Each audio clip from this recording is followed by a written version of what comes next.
لکھا ہوا ہے، لیکن اللہ پر آج تک کسی نے الزام نہیں لگایا سوائے ان دیوبندیوں کی۔ جلد نمبر 2 صفحہ نمبر 242 تذکرۃ الرشید میں اگر یہ عبارت موجود نہ ہو کہ کرنے والا بھی وہی اور کروانے والا بھی وہی، میری سزا پھانسی، مجھ کو چوراہے پر جا کر پھانسی دے۔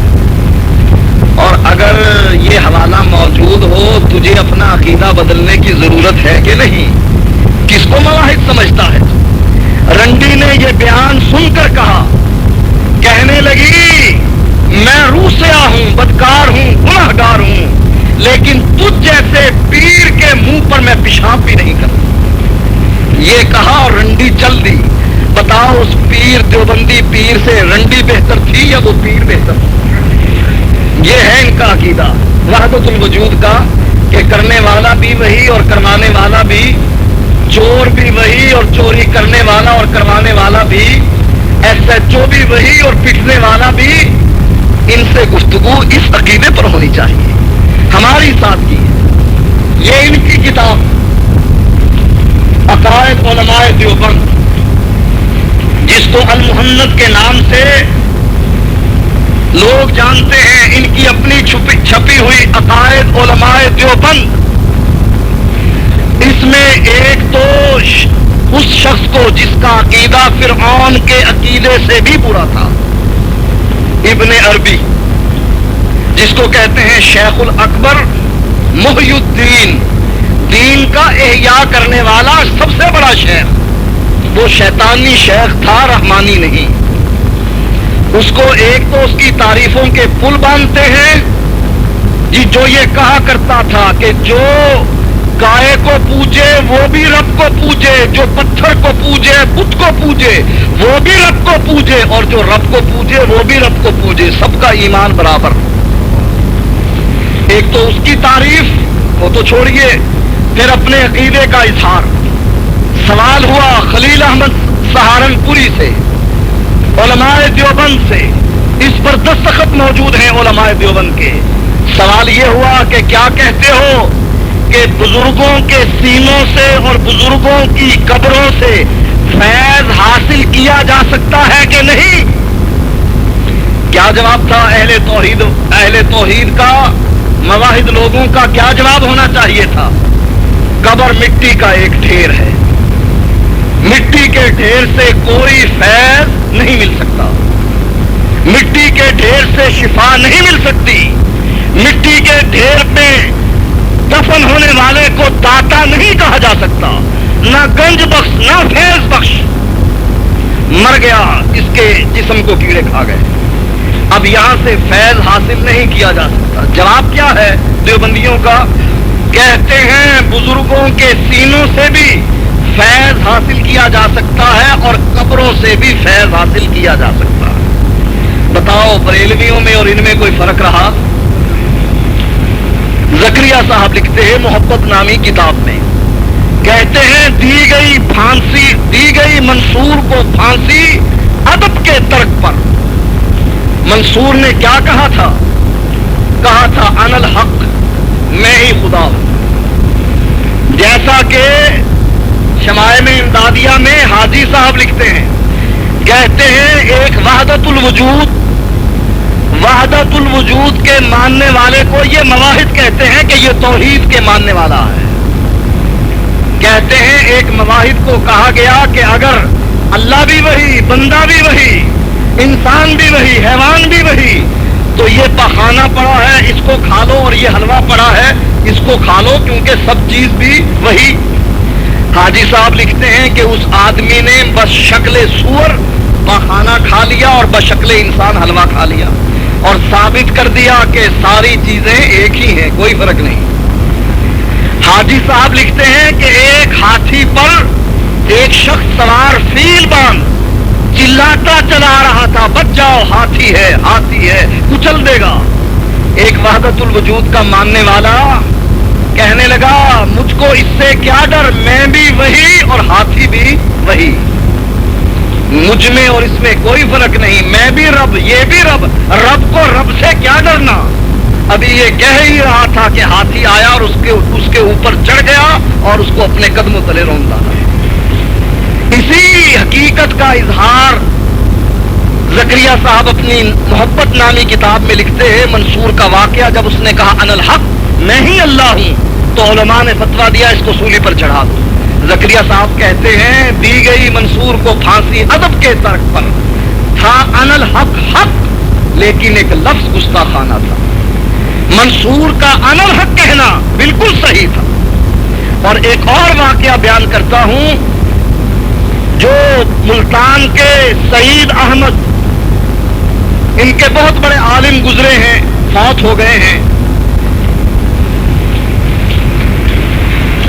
فائد فریدیہ یا کلام غلام فرید کی یہ کتاب چھپتی ہے، اس میں محمد یار گڑھی ایک شعر لکھتا ہے، گر محمد نے محمد کو خدا مان لیا تب تو سمجھو کہ مسلمان ہے، دغابات نہیں۔ ایک دیوبندی نے یہ شعر لکھ کر بریلوی عالم کو لکھا اور کہا کہ اس سے بڑا بھی کوئی کفر ہو سکتا ہے، اور آپ نے اس کتاب کا مقدمہ لکھا ہے۔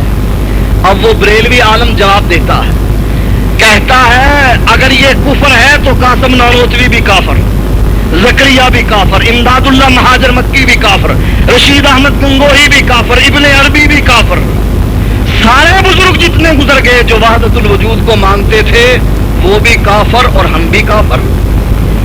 اور اگر وہ کافر نہیں تھے تو ہم بھی مسلمان اور تم بھی مسلمان، ہم اور تم اس مسئلے میں برابر ہیں، اس لیے اس مسئلے کو نہ چھیڑا کرو۔ ان کا یہ عقیدہ۔ توحید کے بارے میں ایک اور مسئلہ سوال ہوا، اللہ عرش پر مستوی ہے، کیا تمہارا بھی یہی عقیدہ ہے؟ کہنے لگے اللہ کے بارے میں ہمارا یہ عقیدہ ہے، عام دیوبندیوں کا یہ عقیدہ ہے اللہ ہر جگہ پر، نعوذ باللہ، اللہ ٹائلٹ میں بھی، اللہ کرسی کے نیچے بھی، پلنگ کے نیچے بھی، نعوذ باللہ ثم نعوذ باللہ، گناہ کی جگہ پر بھی، سینما گھر میں بھی، ہر جگہ موجود اپنی ذات کے اعتبار سے۔ لیکن علماء دیوبند کا یہ عقیدہ نہیں۔ کہنے لگے اللہ نہ مشرق میں، نہ مغرب میں، نہ دائیں نہ بائیں، نہ اوپر نہ نیچے، اللہ لا مکان ہے، اللہ کا کوئی مکان نہیں، اللہ لا مکان ہے، اللہ کا کوئی مکان نہیں، اللہ کہیں بھی نہیں۔ اگر کافر یہ کہے اللہ ہے ہی نہیں تو کفر، اور اگر علماء دیوبند یہ کہیں اللہ کا مکان ہی کوئی نہیں، اللہ کہیں بھی نہیں، نہ دائیں نہ بائیں، نہ آگے نہ پیچھے، نہ عرش پر نہ فرش پر، تو یہ اسلام کا اسلام؟ یہ ہے مسئلہ جس پر گفتگو ہونی ہے۔ اب آپ لوگ طے کر لیتے ہیں، چلو طے کر لیں، ہم آپ کی خدمت کے لیے آ جاتے ہیں۔ اب مفتی مجیب الرحمان صاحب اشتہار میں نے پڑھا ہے، اس میں لکھتے ہیں مناظرہ کہاں ہوگا؟ بند کمرے میں نہیں ہوگا۔ کہاں ہوگا؟ چوراہے میں ہوگا۔ نہ 9 من تیل ہوگا، نہ رادا ناچے گی، نہ حکومت اجازت دے گی چوراہے پر مناظرہ کرنے کی، سر عام کرنے کی، اور نہ مناظرہ ہوگا۔ بند کمرے میں چوری چھپے مناظرہ ہو سکتا ہے۔ مناظرے کی اطلاع اگر حکومت کو مل جائے بند کمرے میں بھی کرنے نہیں دیتی، لیکن پھر بھی لوگ داؤ لگاتے ہیں حکومت کو، مناظرہ بند کمرے میں کر لیتے ہیں۔ اب مفتی صاحب نے اپنی جان کیسے چھڑائی کہ مناظرہ کہاں ہوگا؟ فلاں چوک پر ہوگا، تاکہ نہ حکومت مناظرہ کرنے دے اور نہ یہ مصیبت میرے گلے میں پڑے۔ اندھے کے پاؤں کے نیچے بٹیرا آ گیا، اب اندھا اگر پاؤں اٹھائے تو بٹیرا اڑے، اندھا بٹیرے کو پکڑے کیسے؟ کہیں اس کو کسی وجہ سے شہرت مل گئی، اب وہ یہ سمجھتا ہے کہ چونکہ میں مناظر اسلام بن گیا، اب ایسی شرائط پیش کرو کہ جس شرائط پر ممکن ہی نہ ہو مناظرہ کرنا، جاؤ ڈی سی سے اجازت لے کر آؤ۔ اب ڈی سی بیوقوف ہے کہ وہ اپنی کرسی، اپنا عہدہ چھنوا بیٹھے مناظرے کی اجازت لے کر۔ ڈی سی نے اجازت دینی نہیں، چوک پر مناظرہ ہونا نہیں، اس لیے میرا درہ پگڑی کا اونچا رہے گا اور میں کہوں گا میں مناظر اسلام، میرے مقابلے میں کوئی نہیں آ سکتا۔ میرے بھائیوں، میں چیلنج کرتا ہوں اور اللہ کی قسم کھا کر کرتا ہوں، میں خود دیوبندی تھا، ان کے اپنے مذہب سے نکل کر آیا ہوں، اور میں چیلنج کرتا ہوں مفتی کی طرح ہم پیسے لینے کے قائل نہیں کہ آئے تو اس جیب میں ڈال دو اور جاؤ تو اس جیب میں ڈال دو، ہماری جیبیں بھری رکھو۔ اللہ کی قسم بغیر پیسوں کے آئیں گے، جہاں چاہو گے آئیں گے۔ اگر یادگار چوک پر مناظرہ کرنا ہے اجازت تم لے لو حکومت سے، ہمیں ریٹن دکھا دو کہ حکومت نے اجازت دے دی۔ تاریخ مقرر کر لو، دن کی روشنی ہو رات کی تاریکی ہو، یہ نہیں کہیں گے کہ عقیدے پر مناظرہ کرو۔ اللہ کی قسم ہے جس مسئلے پر چاہو گے مناظرہ کریں گے، مکمل نماز پر مناظرہ کریں گے طہارت سے لے کر، اور تمہیں بتلائیں گے کیونکہ طہارت ان کے نزدیک بھی شرط ہے، ہدایت میں لکھا ہوا ہے، تکبیر تحریمہ بھی شرط ہے، وَثِيَابَكَ فَطَهِّرْ طہارت واجب ہے اور تکبیر تحریمہ شرط ہے، وَرَبَّكَ فَكَبِّرْ ہم پہلے ان کی طہارت کروا لیں۔ ایک مسئلہ جو مناظرے میں ذکر کر دیا تھا وہ، اور ایک مثال کے طور پر اور ذکر کرتا ہوں اور آپ سے اجازت چاہتا ہوں۔ رد المختار میں لکھا، دوران مناظرہ ایک گفتگو ہو گئی، ایک نقطہ وہ بھی بیان کر دوں، یاد آ گیا۔ کہنے لگے کہ تمہاری کتابوں میں لکھا ہے، وحید الزمانے نزول الابرار میں لکھا ہے، وہ بات اتنی غلیظ ہے کہ اس کو کہنا میں گوارا نہیں کرتا۔ عربی میں بتلاتا ہوں، لو فی دبر غیرہ اما فی دبر غیرہ ولو فی دبر نفسہ، کہا کہ یہ تمہاری کتابوں میں ہے۔ میں نے اٹھ کر کہا میرے استاد نے تو کبھی یہ سکھایا ہی نہیں کہ تم نے قرض اپنے سر رکھنا ہے، میں تو ابھی اتار دیتا ہوں۔ میں نے کون سی کتاب اٹھائی؟ رد المختار، جلد نمبر 1 صفحہ نمبر 3 پر لکھا کیا؟ بذلت الجہد فی بیان ما هو الاقوى وما علیہ الفتوى، میں نے محنت کی ہے اس کتاب کو جمع کرنے کی، یہ مصنف لکھ رہا ہے، اور میں نے محنت کر کے جو قوی تر اقوال سے جمع کر دیے، وما علیہ الفتوى، اور میں نے اس کتاب میں اس قول کو ذکر کیا ہے کہ جس پر فتویٰ تھا، مفتہ بھی اقوال جمع کیے۔ اور کتاب کی سند کیا بیان کی کہ میں اس کتاب کو بیان کر رہا ہوں اپنے شیخ کس سے؟ عبد النبی سے، نبی کا بندہ۔ اور اللہ کہتا ہے کہ کسی نبی کے لیے یہ لائق ہی نہیں کہ میں اس کو کتاب دے دوں اور پھر وہ یہ کہے میرے بندے بن جاؤ۔ وہ کہتا ہے کونوا عباد اللہ، اللہ کے بندے بن جاؤ، میرے بندے نہ بنو۔ اور ان کے استاد کا نام عبد النبی، ان کی کتابوں میں لکھا ہے عبد النبی نام رکھنا مکروہ ہے، حرام نہیں ہے۔ عبد النبی سے یہ سند جو ہے مصنف، اور مصنف سے امام ابو حنیفہ، اور صرف امام ابو حنیفہ تک نہیں، کہنے لگے اس کتاب کی سند محمد مصطفیٰ صلی اللہ علیہ وسلم تک پہنچی۔ کہنے لگے وہاں تک بھی نہیں پہنچی بلکہ جبریل تک پہنچی۔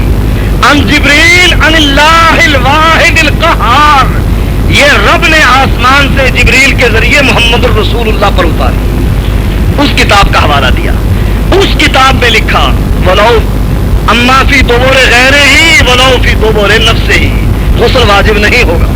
میں نے کہا تیل کی بوتل 50,000 روپے انعام، اور تمہارا مسلک قبول اس کو کر کے دکھا دو، فقہ تمہاری، عمل تم کرو، انعام ہم سے لو۔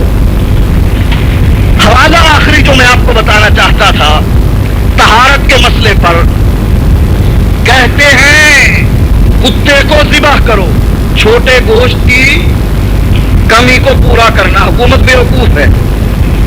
کہتے ہیں میٹ لیس ڈے بنا دیے منگل اور بدھ، کوئی کسائی بکرے کو ذبح نہ کرے، گائے کو ذبح نہ کرے، میٹ لیس ڈے ہے، گوشت بیچنا ممنوع۔ ان سے مشورہ لیتے، یہ کہتے ہیں کتے کو بسم اللہ کہہ کر ذبح کیا جائے، کتے کی کھال بھی پاک ہو جاتی ہے، کتے کا گوشت بھی پاک ہو جاتا، کتے کی ہڈیاں بھی پاک ہو جاتی۔ اور پھر فتاوی رشیدیہ کا حوالہ بھی دے دوں، کہتے ہیں پہاڑی کوا حلال ہے، حرام نہیں۔ اور سرگودے میں نوائے وقت نے یہ خبر لگائی ہے، سرگودے میں علماء دیوبند نے اکٹھے ہو کر کوے کو کھایا ہے اور ثابت کیا ہے کوا حلال ہے۔ کوا کہتے ہیں اگر کتے کو ذبح کر دیا جائے اس کی کھال پاک, اس کا گوشت پاک, اس کی ہڈیاں پاک, کھال کو ذباغت دینے کی بھی ضرورت نہیں. کہتے ہیں ما یتخذ من جلدہ ضلع و مصلی, کتے کی کھال کا اگر مصلی بنا لیا جائے, کتے کی کھال کا اگر پانی نکالنے والا ڈول بنا لیا جائے, اس ڈول کو پانی بھر کر اس سے وضو کرنا جائز, اس مصلی پر کتے کی کھال کو اس پر نماز پڑھنا جائز. چلیں یہ جائز ہو گیا, اب آگے چلیں. کہتے ہیں اسی طریقے سے صلاۃ و حامل ہی ولو کبیرن, اگر اسی طریقے سے کتے کو گود میں اٹھا لیا جائے تب بھی نماز ہو جائے گی. ماشاءاللہ آج کل ہمارے صدر مشرف صاحب بھی کتوں کو اٹھا کر تصویریں کھنچواتے ہیں. لوگوں نے بڑے اعتراض کیے, مودودی صاحب کی جماعت نے اور دوسروں نے, کہ مشرف صاحب یہ آپ نے کیا کیا, آپ اتاترک کے مارنے والے, کتوں سے محبت کرنے والے. مشرف صاحب کو بھی حوالہ بتلا دیتا ہوں, سی آئی ڈی والوں لکھ لو, تمہارے بادشاہ تمہارے صدر کی جان چھڑانے کے لیے تمہیں حوالہ بتاتا ہوں. کوثر نیازی بڑا بے ایمان تھا, بھٹو کی جان اس نے نہیں بچانی تھی, اس لیے دغا دے گیا بھٹو کو. بھٹو نے کہا تھا تھوڑی سی پیتا ہوں, اور قومی اتحاد نے نعرہ بنا لیا تھوڑی سی پی کے ہو گیا پاگل, اور اسی فکرے کے پیچھے اس کو اقتدار سے الٹ دیا. اگر کوثر نیازی ایماندار ہوتا, بھٹو سے مخلص ہوتا, بھٹو کو بتلا دیتا, کہہ دے میں حنفی ہوں. کیوں؟ اس لیے کہ کہہ دے کہ میں حنفی ہوں. ما یتخذ من الحنطۃ والشعیر والعسل والزرۃ حلال عند ابی حنیفہ, جو شراب گیہوں کی بنائی جائے, جو کی بنائی جائے, شہد کی بنائی جائے, مکئی کی بنائی جائے, حلال عند ابی حنیفہ, امام ابو حنیفہ کے نزدیک کو حلال ہے. وَإِن سُكِرَ مِنْهُ, اگر اس سے نشہ بھی طاری ہو جائے تب بھی حلال ہے. کہاں لکھا؟ ہدایہ میں. کون سی ہدایہ؟ جس میں لکھا ان الہدایۃ کالقرآن, ہدایہ قرآن کی مانند ہے. قد نسخت ما صنفوا من قبلها من کتب, جو کتابیں اس سے پہلے لکھی جا چکی, ہدایہ نے جیسے قرآن نے انجیل اور زبور اور تورات کو منسوخ کر دیا, اسی طریقے سے ہدایہ نے شریعت کی ساری کتابوں کو منسوخ کر دیا. کتاب الاشربہ جلد نمبر 2, اس کو اٹھاؤ, اس میں یہ لکھا ہوا. کوثر نیازی اگر بھٹو کو کہہ دیتا میں پکا ٹھکا حنفی, میں شراب پیتا ہوں, تھوڑی بھی نہیں پیتا, بہت پیتا ہوں, لیکن گیہوں کی پیتا ہوں, جو کی پیتا ہوں, میں شہد کی پیتا ہوں, مکئی کی پیتا ہوں, انگور اور کھجور کی نہیں پیتا, اس لیے کہ انگور اور کھجور کی شراب حنفیوں کے نزدیک بھی حرام.